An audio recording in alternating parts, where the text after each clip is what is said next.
Seja muito bem-vindo ao canal Relatos do Mundo Espiritual. No tema de hoje, vamos fazer uma reflexão diferente. Se os espíritos puros, aqueles que Allan Kardec coloca no mais alto grau da escala espírita, pudessem dirigir alguns conselhos à humanidade, o que eles nos diriam sobre a vida que estamos levando, sobre nossas preocupações, nossos conflitos e aquilo a que damos tanto valor? Antes de continuar, precisamos estabelecer um cuidado fundamental. Este documentário não é uma psicografia e não pretende colocar palavras na boca dos espíritos puros. Não afirmaremos que eles disseram as frases que serão apresentadas. Vamos partir das características descritas por Kardec em O Livro dos Espíritos e dos princípios morais da doutrina espírita para construir uma reflexão coerente com esses ensinamentos. Nas questões 112 e 113 de O Livro dos Espíritos, Kardec descreve os espíritos puros como seres que já venceram a influência da matéria e alcançaram elevada superioridade intelectual e moral. Eles não vivem em ociosidade. Segundo a obra, auxiliam os espíritos menos adiantados, trabalham pela harmonia e encontram satisfação em assistir os seres humanos em suas dificuldades e incentivá-los ao bem. Se seres assim observassem nossa existência, talvez não se impressionassem com aquilo que tanto nos impressiona. Dinheiro, posição social, aparência, prestígio e poder podem ter utilidade durante a vida, mas não representam por si mesmos a grandeza do espírito. Por isso, ao longo deste estudo, vamos perguntar não o que eles diriam literalmente, mas que ensinamentos podemos compreender quando olhamos a vida humana pela perspectiva da evolução espiritual. Talvez essa mudança de perspectiva seja suficiente para nos fazer rever prioridades. O que hoje parece enorme pode se tornar pequeno.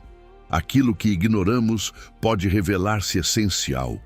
E aquilo que acreditamos possuir pode mostrar-se apenas temporariamente confiado às nossas mãos. Vamos começar entendendo quem são, segundo Kardec, esses espíritos que chegaram ao grau mais elevado da escala. Capítulo 1. Quem são os espíritos puros, segundo Allan Kardec? Para compreender o restante deste documentário, precisamos primeiro saber exatamente de quem estamos falando. Kardec não apresenta os espíritos puros como seres criados perfeitos desde o princípio. Dentro da doutrina espírita, todos os espíritos percorrem um caminho de desenvolvimento, adquirindo conhecimento e aperfeiçoamento moral ao longo de sua trajetória. Na escala espírita apresentada em O Livro dos Espíritos, existem diferentes graus de adiantamento. Na parte inferior estão espíritos ainda muito ligados às paixões e limitações da matéria. Em graus intermediários, encontramos aqueles em quem o desejo do bem já predomina. No ponto mais elevado estão os espíritos puros, que percorreram os graus necessários ao próprio aperfeiçoamento. Kardec explica que neles já não existe a influência da matéria como existe em nós. Isso não significa que tenham perdido sua individualidade. Significa que não são mais dominados pelos impulsos, vaidades, ambições e necessidades que caracterizam a experiência material. Sua superioridade, na linguagem da obra, é ao mesmo tempo intelectual e moral. Conhecimento e bondade caminham juntos. Esse detalhe é essencial. Para o espiritismo, inteligência sozinha não representa perfeição. Uma pessoa pode possuir enorme capacidade intelectual e ainda agir movida pelo egoísmo. O espírito verdadeiramente elevado não apenas compreende mais, ele também ama melhor, age melhor e emprega aquilo que sabe em favor do bem. O progresso moral é indispensável. Em questão 113, também afirma que os espíritos puros não permanecem em contemplação inútil. Eles trabalham, auxiliam os que ainda estão em desenvolvimento, participam da ordem universal e assistem os seres humanos em suas aflições. Quanto maior a elevação, portanto, maior parece ser a disposição para servir e não para ser servido. Outro ponto importante é não transformar essa classificação em motivo de fantasia ou vaidade. Kardec adverte que seria presunçoso alguém imaginar ter espíritos puros constantemente à sua disposição. Quanto mais elevada a ordem espiritual, menos sentido existe em tratá-la como um instrumento para satisfazer curiosidade, confirmar desejos pessoais ou produzir demonstrações destinadas apenas a impressionar. A escala espírita também não deve ser vista como um sistema de castas eternas. Ela representa graus de progresso. Isso significa que a distância entre nós e os espíritos puros não é uma condenação definitiva, mas uma indicação do caminho. O princípio espírita é de desenvolvimento, aprender, reparar, vencer imperfeições e avançar moral e intelectualmente. Essa ideia já nos oferece a primeira grande reflexão. Se quiséssemos imaginar o conselho de um espírito que venceu orgulho, egoísmo e apego, talvez ele não começasse falando sobre como conquistar mais coisas. Talvez começasse perguntando: o que você está fazendo com aquilo que já recebeu? Porque, na perspectiva espírita, crescimento verdadeiro não é acumular importância diante dos homens. É tornar-se melhor diante da própria consciência. Capítulo 2. Vocês dão valor demais ao que passa. Esta frase é uma reflexão nossa, não uma citação de um espírito. Mas ela resume uma das maiores diferenças entre a visão material e a visão espiritual da existência. Grande parte da vida humana é dedicada a conquistar aquilo que, inevitavelmente, um dia teremos de deixar. Trabalhamos por uma casa, cuidamos de objetos, construímos patrimônio, buscamos reconhecimento e desejamos estabilidade. Nada disso é necessariamente errado. A doutrina espírita não ensina que devemos abandonar responsabilidades materiais. O problema começa quando aquilo que deveria servir à vida passa a dominar a vida e quando nossa medida de valor pessoal depende exclusivamente do que possuímos. Em O Evangelho segundo o Espiritismo, no capítulo dedicado à riqueza, encontramos a ideia da verdadeira propriedade. O raciocínio é simples. Aquilo que encontramos neste mundo e somos obrigados a deixar quando partimos, não pode constituir nossa propriedade definitiva. Durante a existência física, somos usuários e administradores de muitos bens, mas a morte demonstra que seu domínio é temporário. Então, o que permanece? A mensagem apresentada por Kardec destaca as conquistas da alma, inteligência desenvolvida, conhecimento adquirido e qualidades morais. São elementos que pertencem ao próprio espírito. Uma fortuna pode mudar de mãos, um cargo pode terminar, um corpo perde vigor, uma reputação pode ser esquecida. Mas o que aprendemos e aquilo em que moralmente nos transformamos fazem parte de nós. Talvez um espírito muito elevado olhasse para nossas disputas e perguntasse por que sacrificamos paz, família, consciência e saúde para defender coisas que permanecerão aqui. Não porque os bens materiais sejam inúteis, mas porque frequentemente trocamos a ordem das prioridades. O instrumento passa a valer mais do que a finalidade para a qual deveria ser usado. Quando compreendemos essa diferença entre uso temporário e conquista permanente, até as perdas podem ser vistas de outra maneira. Perder um objeto, uma posição ou uma condição financeira pode ser doloroso e exigir adaptação, mas não significa que o espírito tenha perdido tudo. Aquilo que foi transformado em experiência, disciplina e aprendizado continua fazendo parte de sua história. Da mesma forma, não precisamos sentir culpa por desfrutar honestamente do conforto que conseguimos alcançar. A questão moral não é possuir uma casa agradável ou oferecer segurança à família. É permitir que o conforto nos torne indiferentes ao sofrimento alheio, ou acreditar que quem possui menos merece menos respeito. O desapego espírita é interior e não uma aparência de pobreza. Essa reflexão não nos convida à negligência, ela nos convida ao equilíbrio. Podemos cuidar da vida material sem acreditar que ela seja toda a realidade. Podemos prosperar sem transformar prosperidade em superioridade. Podemos possuir sem permitir que a posse nos possua. Talvez a verdadeira pergunta não seja quanto conseguimos guardar, mas quanto daquilo que passou por nossas mãos foi transformado em aprendizado, dignidade e bem. Capítulo 3. Não confundam riqueza com grandeza. Em muitas sociedades, dinheiro e importância parecem caminhar juntos. Quem possui patrimônio costuma ter mais acesso, mais influência e mais possibilidade de ser ouvido. Isso pode criar uma ilusão perigosa. Imaginar que o valor moral de uma pessoa possa ser medido pela quantidade de recursos que ela acumulou. Kardec não apresenta a riqueza como pecado.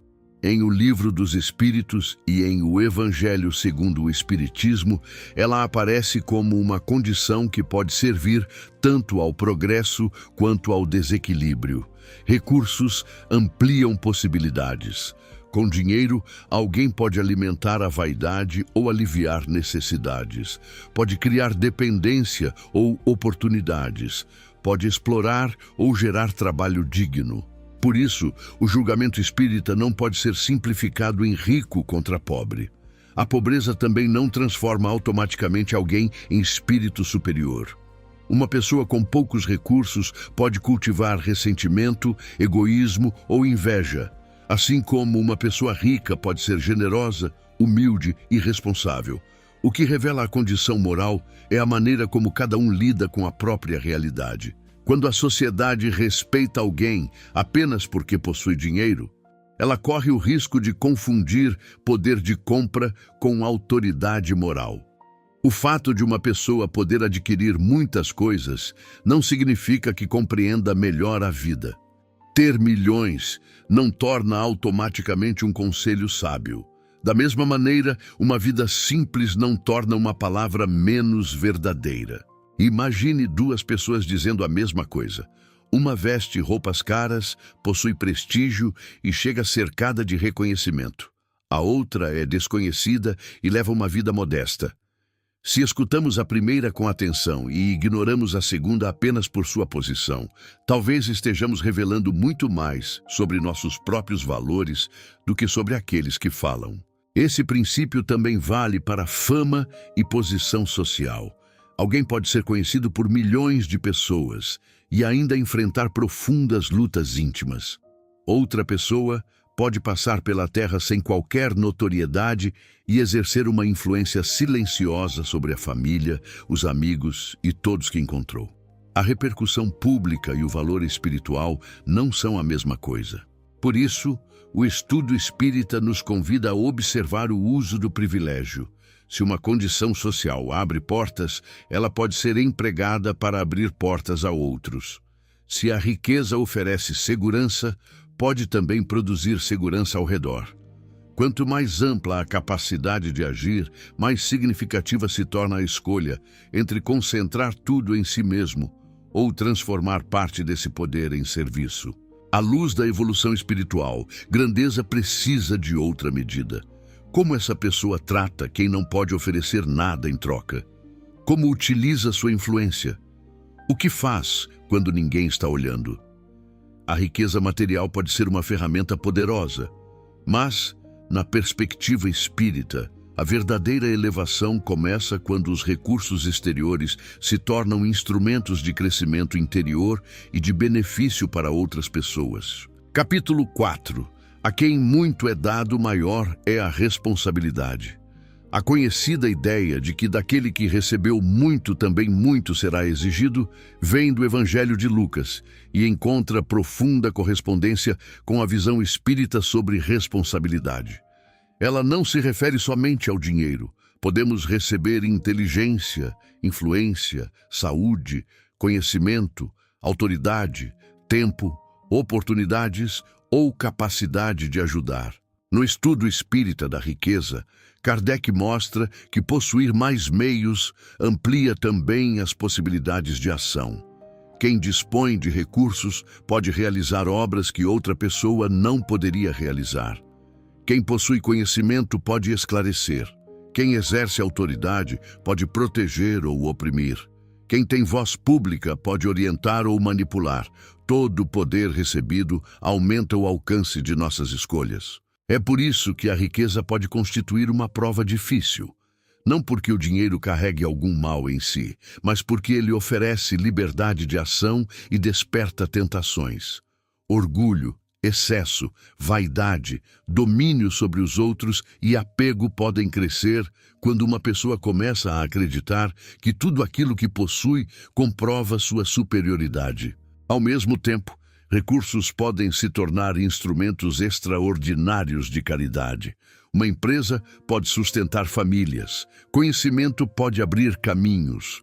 Uma posição de liderança pode estabelecer justiça. Uma fortuna pode financiar educação, saúde e assistência. O mesmo recurso pode produzir resultados completamente diferentes, dependendo da intenção e da consciência de quem o administra. Se traduzíssemos essa ideia numa pergunta para a nossa vida, ela talvez fosse esta: o que estou fazendo com aquilo que me foi confiado? Não apenas com meu dinheiro, mas com minhas capacidades. Uma pessoa pode não possuir riqueza financeira e ainda assim ter recebido tempo, experiência, paciência, capacidade de ensinar, habilidade profissional ou uma oportunidade concreta de ajudar alguém. Essa responsabilidade não deve ser entendida como ameaça. Ela é consequência natural da liberdade. Uma criança que ainda não compreende determinada situação não possui a mesma responsabilidade de um adulto que conhece seus efeitos. Do mesmo modo, quanto mais consciência adquirimos, menos podemos justificar escolhas dizendo que não sabíamos. Conhecimento amplia a liberdade, mas amplia também compromisso. Há ainda um aspecto que costuma passar despercebido. Receber muito pode significar também receber confiança. Quem ocupa uma posição de liderança é responsável por decisões que afetam outras vidas. Quem educa uma criança influencia seu futuro. Quem domina determinado conhecimento pode utilizá-lo para benefício coletivo. Em todos esses casos, o verdadeiro valor do recurso aparece no destino que damos a ele. A responsabilidade, portanto, acompanha a possibilidade. Quanto mais podemos fazer, mais significativa se torna a nossa escolha de fazer ou não fazer. Talvez um espírito elevado não perguntasse primeiro quanto possuímos, mas quantas oportunidades de servir deixamos passar. Porque se o progresso moral é construído pelas escolhas, aquilo que recebemos importa menos do que o uso que fazemos do que recebemos. Capítulo 5. Não confundam inteligência com evolução moral. Essa distinção aparece claramente na escala espírita de Kardec. O progresso intelectual e o progresso moral estão relacionados, mas não caminham obrigatoriamente na mesma velocidade. Um espírito pode possuir grande capacidade de raciocínio e ainda carregar orgulho, egoísmo e outras imperfeições. Esse ponto é extremamente atual. Nossa sociedade costuma admirar pessoas capazes de produzir, argumentar, criar, liderar ou acumular conhecimento. E devemos reconhecer o valor da inteligência. O problema é transformá-la automaticamente em certificado de bondade. Saber muito sobre o mundo não significa necessariamente saber tratar bem outro ser humano. A própria classificação apresentada por Kardec ajuda a compreender isso. Os espíritos realmente elevados não são caracterizados apenas pelo conhecimento.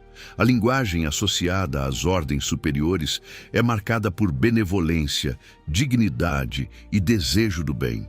No grau dos espíritos puros, a superioridade intelectual aparece unida à superioridade moral. Isso muda a pergunta que fazemos sobre o desenvolvimento humano. Em vez de perguntar apenas quanto alguém sabe, talvez devamos perguntar o que essa pessoa faz com aquilo que sabe. O conhecimento é utilizado para esclarecer ou humilhar. A inteligência serve à construção ou à manipulação. Uma boa argumentação procura a verdade ou apenas vencer o adversário. Até mesmo o estudo espiritual pode alimentar vaidade quando o estudante acredita que conhecer livros o torna melhor do que os outros. Memorizar conceitos espíritas não equivale a vivê-los. Falar de caridade é diferente de ser caridoso.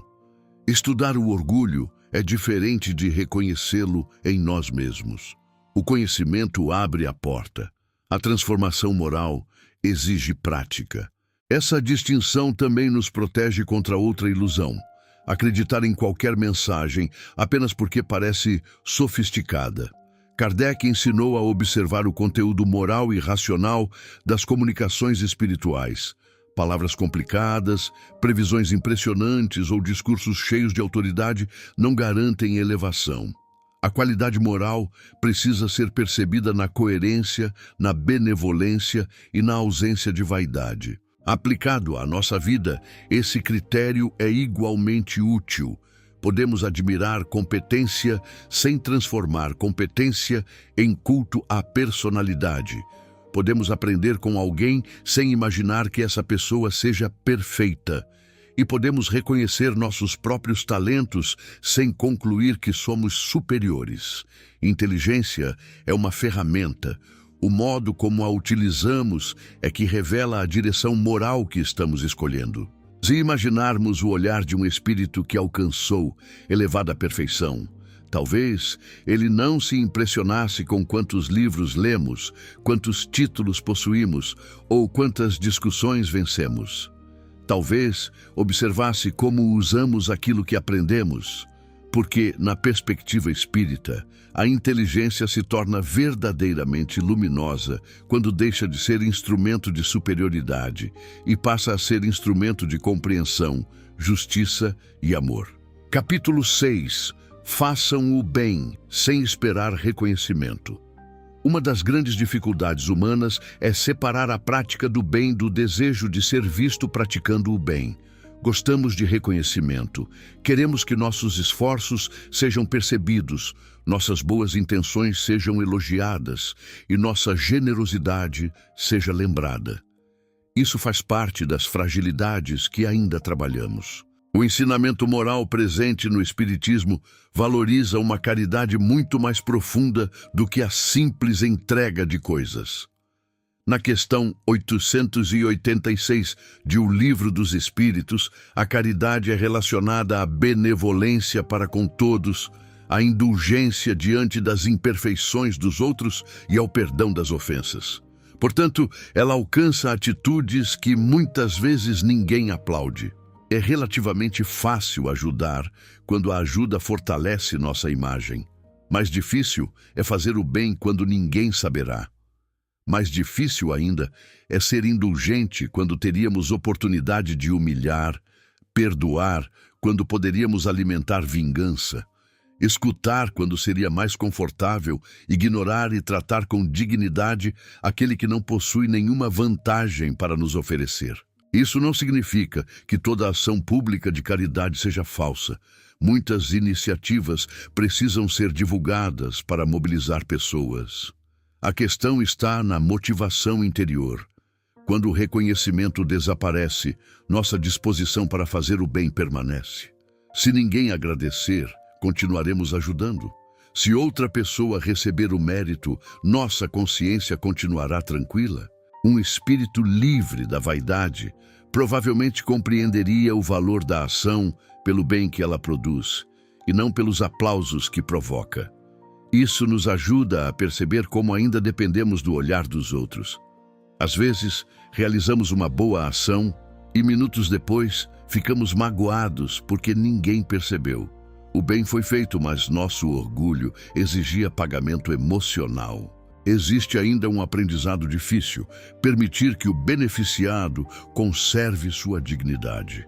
A ajuda que humilha pode aliviar uma necessidade material e, ao mesmo tempo, ferir emocionalmente.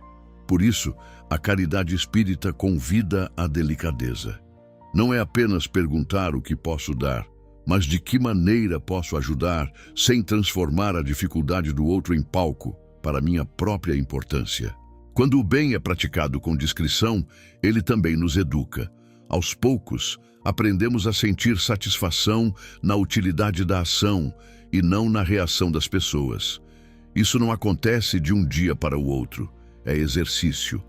Cada vez que fazemos algo correto, sem exigir agradecimento, diminuímos um pouco a dependência do reconhecimento e fortalecemos a liberdade da consciência.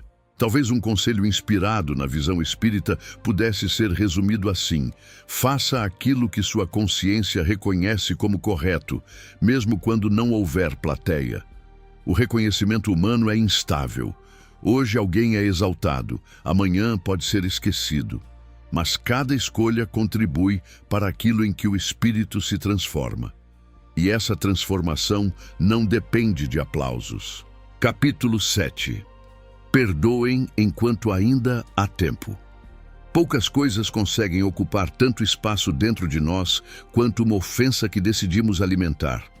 Repassamos conversas, imaginamos respostas, reconstruímos acontecimentos e, às vezes, permitimos que uma pessoa continue influenciando nossos sentimentos muitos anos depois de ter saído de nossa vida. O Espiritismo não apresenta o perdão como aprovação do erro. Perdoar não significa dizer que uma injustiça foi correta, abandonar a prudência ou manter proximidade com quem continua causando dano. Significa trabalhar para que o desejo de vingança, o ódio e a necessidade de sofrimento do outro não permaneçam governando nossa consciência. Quando a doutrina espírita amplia a vida para além da existência corporal, os conflitos ganham outra dimensão.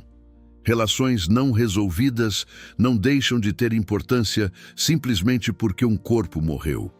Nossos sentimentos fazem parte de nós. Por isso, cultivar durante anos uma hostilidade profunda pode significar carregar conosco um estado interior que gostaríamos de deixar para trás. Imagine quantas pessoas adiam uma conversa durante décadas porque esperam que o outro dê o primeiro passo. Quantas famílias perdem anos preciosos por orgulho? Quantos irmãos deixam de se falar? Quantos pais e filhos se afastam? Nem toda reconciliação é possível, mas frequentemente existe algo que podemos trabalhar dentro de nós, ainda que o outro permaneça distante. Um espírito que já venceu as paixões inferiores talvez enxergasse nossos ressentimentos com uma perspectiva muito mais ampla. Ele conheceria o quanto a existência material é breve diante da jornada espiritual. Talvez nos lembrasse que muitas vitórias do orgulho custam caro demais. Vencer uma discussão pode significar perder anos de afeto. Também é importante distinguir perdão de reconciliação obrigatória. Há situações em que a segurança exige distância. Podemos perdoar interiormente e ainda manter limites claros. O Espiritismo não exige que alguém permaneça exposto à violência, abuso ou manipulação. O trabalho moral está em não permitir que o mal recebido nos transforme naquilo que condenamos. E existe outro lado do perdão que costuma ser esquecido: pedir perdão.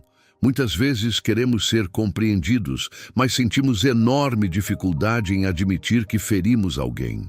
Reconhecer uma falha pode ser doloroso para o orgulho, porém profundamente libertador para a consciência. Enquanto temos oportunidade, uma palavra sincera pode encerrar anos de silêncio e abrir espaço para a reparação. Perdoar também pode ser um processo, não um gesto instantâneo. Às vezes precisamos de tempo, limites e amadurecimento. O importante é saber para onde desejamos caminhar. A pergunta não é apenas quem estava certo, é também que tipo de sentimento quero levar comigo. Enquanto estamos encarnados, ainda existem oportunidades de pedir desculpas, reparar, conversar e recomeçar.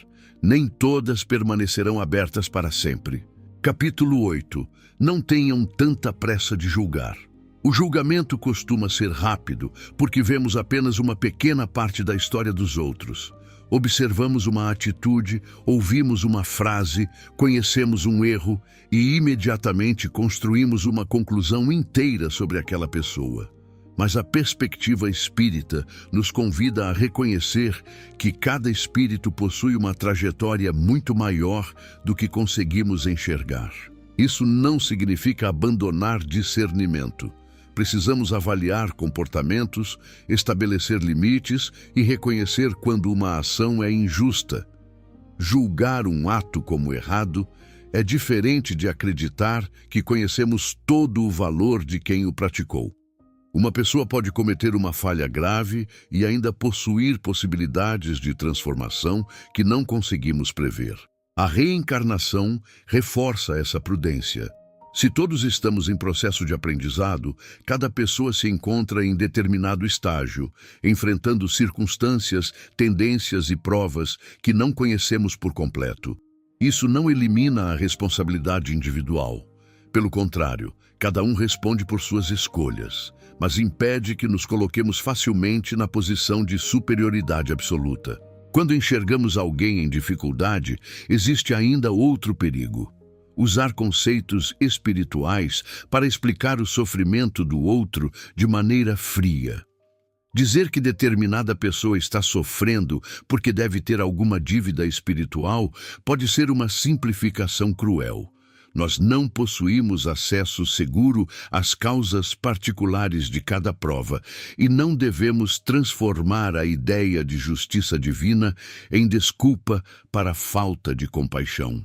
A postura moral mais coerente é auxiliar primeiro. Diante da fome, oferecer alimento. Diante da dor, oferecer presença. Diante da injustiça, buscar justiça. Se existe uma causa espiritual mais profunda, ela pertence à consciência e à sabedoria divina, não à nossa necessidade de produzir explicações sobre a vida alheia. A indulgência, lembrada na definição espírita de caridade, não é cegueira. É a capacidade de reconhecer imperfeições sem procurar aumentá-las. Muitas vezes contamos o erro de alguém de maneira mais dura do que aconteceu. Repetimos uma fraqueza como se fosse toda a personalidade da pessoa e transformamos um episódio em sentença. A indulgência recusa essa crueldade desnecessária. Essa postura não serve apenas aos outros. Ela nos ajuda a enxergar nossas próprias falhas sem desespero. Se o progresso é possível, reconhecer uma imperfeição não precisa significar condenar a nós mesmos para sempre. Podemos assumir responsabilidade, reparar o que for possível e continuar trabalhando. A mesma misericórdia que esperamos para nossos processos precisa orientar a maneira como olhamos os processos alheios. Talvez um espírito elevado nos ensinasse principalmente pela ausência de condenação precipitada. Quanto mais alguém compreende, menos necessidade parece ter de humilhar. Podemos defender princípios sem destruir pessoas. Podemos reconhecer erros sem negar a possibilidade de mudança. E talvez uma das maiores demonstrações de maturidade seja perceber que também estamos sendo educados pelas próprias imperfeições que hoje condenamos com tanta facilidade nos outros. Capítulo 9. A morte não destrói aquilo que vocês são. Para o Espiritismo, a morte do corpo não representa o desaparecimento da individualidade. O corpo se encerra, mas o espírito continua. Essa afirmação muda profundamente a maneira de compreender prioridades, relações e escolhas, porque aquilo que somos interiormente não é simplesmente apagado quando a existência física termina. Se carregamos conhecimento, tendências, afetos e qualidades morais, então a preparação para a vida espiritual não é realizada apenas nos últimos momentos da existência. Ela acontece todos os dias. Cada escolha, cada hábito repetido e cada reação alimentada participa da construção do estado íntimo que estamos formando. Por isso, não faria sentido imaginar que alguém profundamente egoísta durante toda a vida se tornaria automaticamente generoso apenas porque desencarnou. A morte modifica a condição, não realiza por si só uma reforma moral instantânea. Da mesma maneira, alguém que desenvolveu bondade, equilíbrio e consciência não perde essas conquistas quando deixa o corpo. Essa continuidade ajuda a entender por que o Espiritismo insiste tanto na transformação moral. Não se trata de obedecer a regras por medo de punição. Trata-se de reconhecer que somos responsáveis pela própria formação. O que fazemos repetidamente tende a tornar-se parte de nossa maneira de sentir, pensar e agir. Se um espírito puro observasse nossa preocupação exagerada com o momento da morte, talvez nos lembrasse de olhar mais para a maneira como estamos vivendo. Porque uma boa preparação para o futuro espiritual começa na qualidade das relações presentes, na consciência tranquila, no esforço de reparação, no desenvolvimento da inteligência e na prática do bem. Essa continuidade também ajuda a compreender por que o luto não precisa negar o amor. Para quem aceita a visão espírita, a separação corporal é real e dolorosa, mas não significa aniquilamento. O vínculo muda de condição. Ainda assim, cada pessoa precisa atravessar o luto no próprio ritmo. E a crença espiritual não deve ser usada para exigir que alguém deixe de sofrer rapidamente. Do mesmo modo, acreditar na continuidade não é autorização para buscar comunicações a qualquer preço. Kardec recomenda prudência e discernimento no trato com o mundo espiritual. A saudade pode tornar alguém vulnerável a interpretações apressadas. A confiança na sobrevivência do espírito pode caminhar junto com serenidade, estudo e respeito ao tempo de cada experiência. A pergunta deixa de ser apenas: o que acontecerá comigo quando eu morrer? E passa a ser: quem estarei me tornando até esse momento? A morte, nessa visão, não é uma porta mágica que nos transforma em outra pessoa. É uma passagem na continuidade da vida. E aquilo que construímos dentro de nós é justamente o que atravessa essa passagem. Capítulo 10. Valorizem a encarnação como oportunidade. Falar sobre a continuidade da vida não deveria nos tornar indiferentes à existência atual. Pelo contrário, se a encarnação possui finalidade educativa, cada experiência presente se torna valiosa. Estar aqui significa possuir condições específicas de aprendizado, reparação, convivência e crescimento que não devem ser desperdiçadas. Às vezes, desejamos fugir das dificuldades, imaginando que a vida espiritual será simplesmente um lugar onde todos os problemas desaparecerão. Mas a doutrina espírita ensina o progresso como processo. Não adianta desprezar a escola, porque acreditamos na existência de outras etapas. O aprendizado desta etapa precisa ser vivido enquanto estamos nela. A família, por exemplo, pode ser fonte de alegrias e conflitos. O trabalho pode desenvolver disciplina, responsabilidade e serviço. As limitações podem ensinar paciência. A prosperidade pode testar generosidade e equilíbrio. Até pequenos encontros cotidianos oferecem oportunidades para escolher como trataremos outra pessoa. Isso não significa romantizar sofrimento ou aceitar injustiça passivamente. Melhorar as condições humanas também é parte do dever moral. Cuidar da saúde, buscar segurança, combater abusos, desenvolver ciência e construir uma sociedade mais justa são maneiras de valorizar a experiência material. A espiritualidade não deveria servir como desculpa para abandono das responsabilidades terrenas. Talvez um espírito que já passou por inúmeros estágios de aprendizado nos lembrasse daquilo que só percebemos quando perdemos. O tempo é uma riqueza. Existem palavras que ainda podemos dizer, pessoas que podemos abraçar, erros que podemos reparar, conhecimentos que podemos adquirir e serviços que podemos prestar. Enquanto estamos vivos, determinadas portas permanecem abertas. Há uma consequência prática dessa visão. pequenas escolhas deixam de parecer insignificantes. Uma existência não é formada apenas por grandes acontecimentos. Ela é construída por milhares de decisões comuns. A maneira como respondemos a uma provocação, como tratamos alguém cansado, como administramos nosso tempo e como reagimos ao erro fazem parte do treinamento moral cotidiano. Isso também significa que não devemos esperar condições perfeitas para começar a mudar. Muitas pessoas imaginam que serão mais pacientes quando tiverem menos problemas, mais generosas quando tiverem mais dinheiro ou mais espirituais quando dispuserem de mais tempo.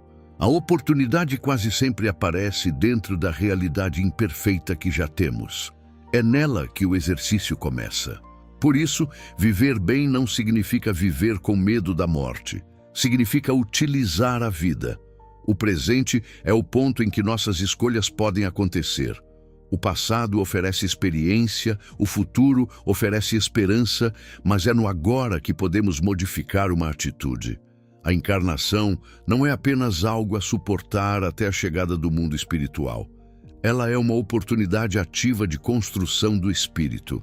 Capítulo 11. A caridade é maior do que aquilo que vocês dão. Quando ouvimos a palavra caridade, frequentemente imaginamos dinheiro, alimento, roupa ou ajuda material. Tudo isso pode ser extremamente importante. Quem tem fome precisa de comida concreta. Quem está sem abrigo precisa de proteção concreta. Mas Kardec apresenta um conceito de caridade que alcança também nosso comportamento diário. Na questão 886 de O Livro dos Espíritos, a caridade é associada à benevolência, à indulgência e ao perdão. Isso significa que uma pessoa pode doar muito dinheiro e ainda precisar desenvolver profundamente a caridade no modo como trata os outros. Da mesma maneira, alguém com poucos recursos pode praticar caridade através da escuta, do respeito, do serviço e da paciência. Existe caridade quando evitamos humilhar alguém que errou. Existe quando usamos conhecimento para ensinar sem fazer o outro se sentir inferior. Existe quando tratamos com dignidade o funcionário, o idoso, a criança, o desconhecido e aquele que não possui posição social. Existe quando oferecemos atenção a uma pessoa que talvez não tenha mais ninguém disposto a ouvi-la. Isso não diminui a importância da ajuda material. Ao contrário, amplia nossa responsabilidade. Se alguém possui recursos, deve refletir sobre a maneira de empregá-los. Em O Evangelho segundo o Espiritismo, o bom uso da riqueza é relacionado ao amor ao próximo. A fortuna pode tornar-se poderoso instrumento de boas obras quando não permanece fechada no egoísmo. Talvez os espíritos elevados enxergassem a caridade menos como um evento e mais como uma maneira de existir. Não apenas alguma coisa que fazemos em determinados dias, mas uma orientação constante. A maneira como falamos, julgamos, administramos, trabalhamos e usamos nossa influência pode produzir auxílio ou sofrimento. A caridade pode ainda existir na maneira como discordamos. Em tempos de opiniões intensas, é fácil transformar o outro em inimigo apenas porque pensa diferente. Defender convicções não exige desprezo.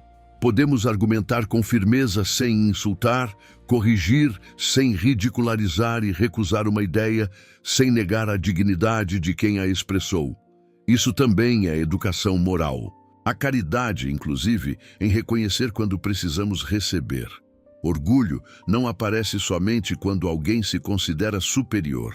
Às vezes, aparece quando a pessoa se recusa a aceitar qualquer ajuda para não parecer vulnerável. A vida humana é interdependente. Em determinados momentos damos, em outros recebemos. Aprender ambos os movimentos com dignidade também faz parte da fraternidade. Essa visão torna a caridade acessível a todos e, ao mesmo tempo, mais exigente. Ninguém pode dizer que nada possui para oferecer. Talvez não tenhamos dinheiro sobrando, mas possuímos alguma capacidade de escolha.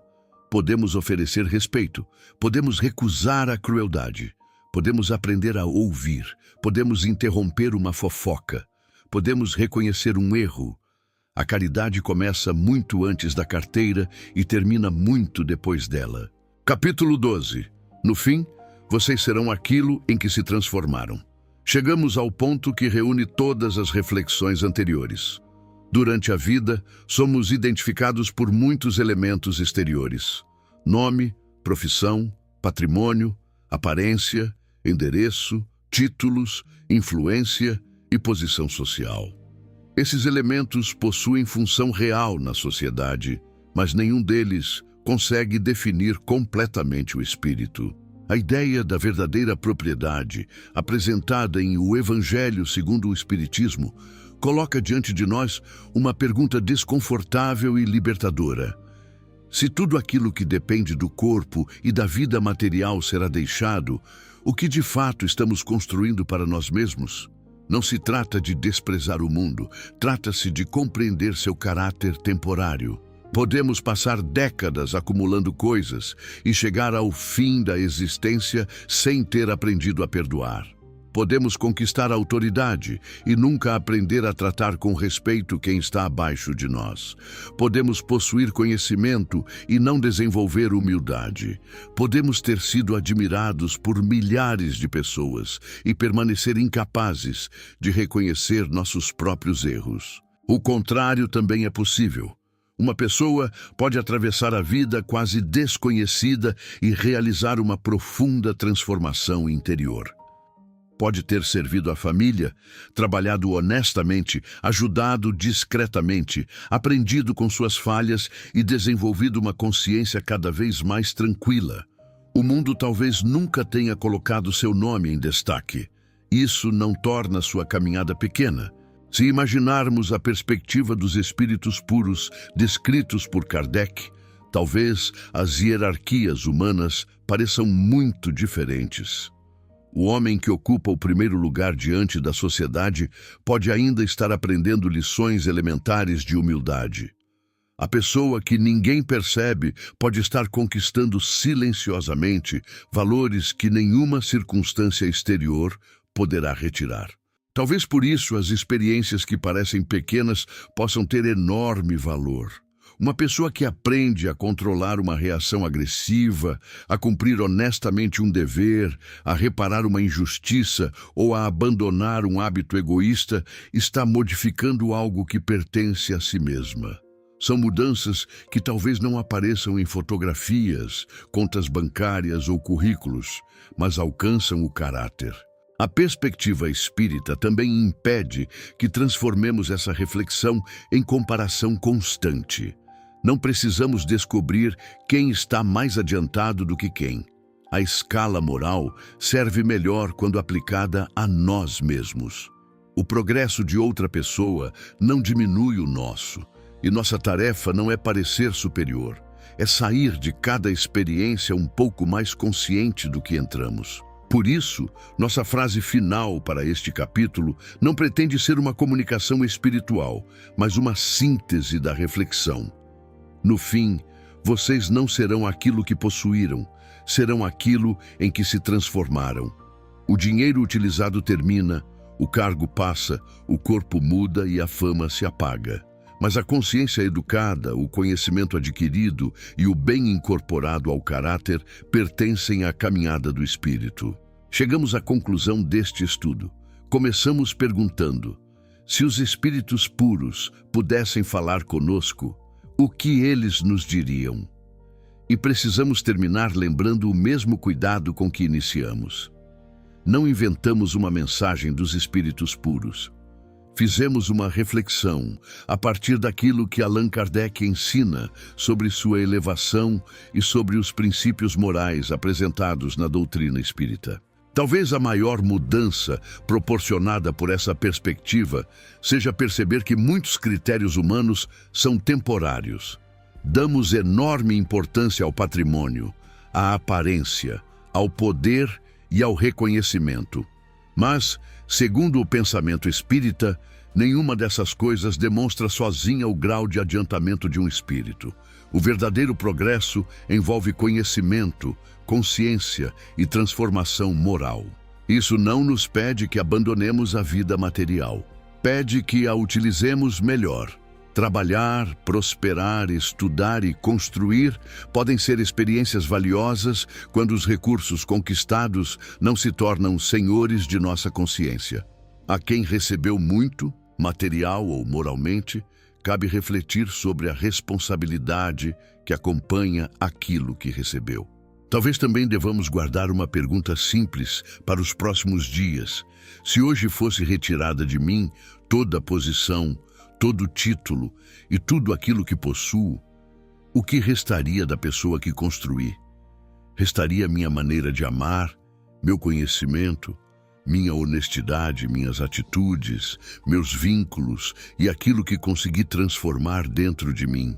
Se este documentário ajudou você a olhar para a vida por uma perspectiva diferente, compartilhe esta reflexão com alguém que também possa se beneficiar dela e inscreva-se no canal Relatos do Mundo Espiritual. Continuaremos estudando o Espiritismo com linguagem simples, respeito às obras de Allan Kardec e compromisso em separar ensinamento doutrinário de interpretações que não pertencem à codificação. Até nosso próximo estudo.